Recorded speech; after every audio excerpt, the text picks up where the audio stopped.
Hi everyone, it's Jack from Jack's English and Happy New Year! It's 2020, so let's celebrate the new year by adding a few new things to our study routine.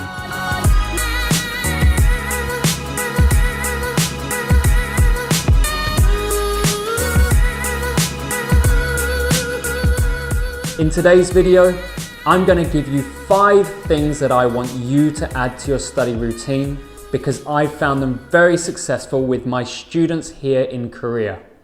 So let's start off this 2020 with 5 activities to add to your routine. Let's start with number 1. The first activity I suggest is script reading. It's very simple and it's free. All you have to do is find the drama you like. Could be Friends or Modern Family, How I Met Your Mother. Download the script, they're all available online, and then use that script in your study. How can you use it?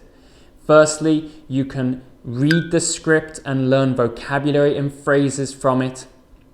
You can listen to it. You can watch the drama and read at the same time. That's very good for your listening skill. You can shadow with it or mimic with it. So you're copying what they're saying and trying to get the same rhythm and intonation. So there's so many things you can do with the script. And as I said, it's free, which we all like. So that's my first tip for 2020. It's to add script reading to your study routine. The second activity I think you should add to your routine is a word bank. You should keep a word bank. A word bank is normally on paper or it can be on your computer, and it's a list of words and phrases connected to a particular topic, a particular theme. It's very good to study English within some topic. So for example, maybe you're going to do the environment this week, and next week you're going to do politics, the week after finance. And within those topics, you should keep a list of phrases and vocabulary and even sentences that you like and they're connected to that topic. That way, rather than having lists of unconnected words, you can focus in on a particular subject and build your understanding around that. So that's what we call a word bank, and that's what I want you to add to your routine in 2020, the word bank. The third activity I want you to add is active participation. Now, how about you? Do you actively participate? I have lots of students that comment on my videos or message me through Instagram, and it's great to see that, and it really seems that they are improving their English by being active. So how about you? In 2020, it's a great opportunity for you to think, am I participating actively on social media or in live Q&As online? There's so much available. YouTube, there's so many live lessons there where you can talk to people and even connect with teachers. So ask yourself, am I participating actively? If not, I strongly recommend you do, because you'll be able to build your English and even get some feedback on the way you say things and the way you write things. So that's my third suggestion for 2020. It's to actively participate. The fourth thing that you can add to your study routine in 2020 is a language buddy. I hear a lot of complaints online. It's so hard to get someone to practice with, but nowadays it's not. Everything's available online. You can use Skype, you can use WhatsApp, you can use Facebook, and you can find language buddies quite easily.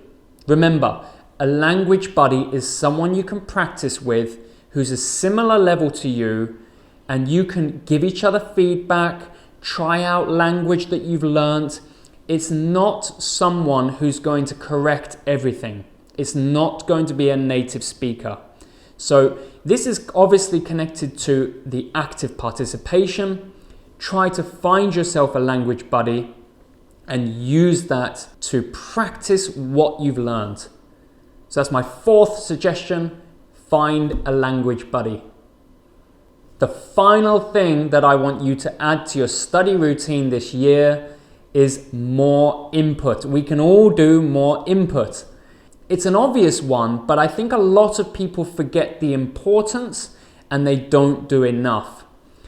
Now, we can add reading, articles, you can read novels.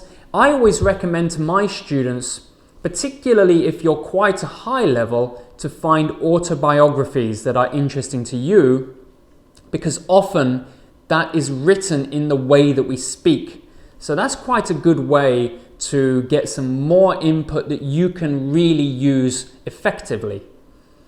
On top of that, we are in the era, the age of podcasts. It's wonderful. I love podcasts myself, and as you probably know, I have a podcast with my friend Luke. We try to keep it to around about an intermediate level, and we cover so many subjects. So if you haven't already, check out the Learn English podcast. And on top of that, there's so many other podcasts. You've got the Luke's English podcast. That's not my friend Luke, but it's a very good podcast. A lot of content there. There's also so many podcasts for learning English. So if you go on Google Podcasts, that's the one I'm familiar with, and search Learn English podcast, there are lots of options. So that's a great way to increase your input very easily. So that's my last suggestion. Please increase your input in 2020. Okay, that's it. Well done on a good year of studying in 2019. Let's now have a fantastic 2020, lots of study, and improve our English together. I hope you had a good Christmas period and a wonderful new year with your friends and family. Thanks so much for watching today. Please like and subscribe. I've got lots more coming to you this year. Have a great week and see you very soon. Bye-bye.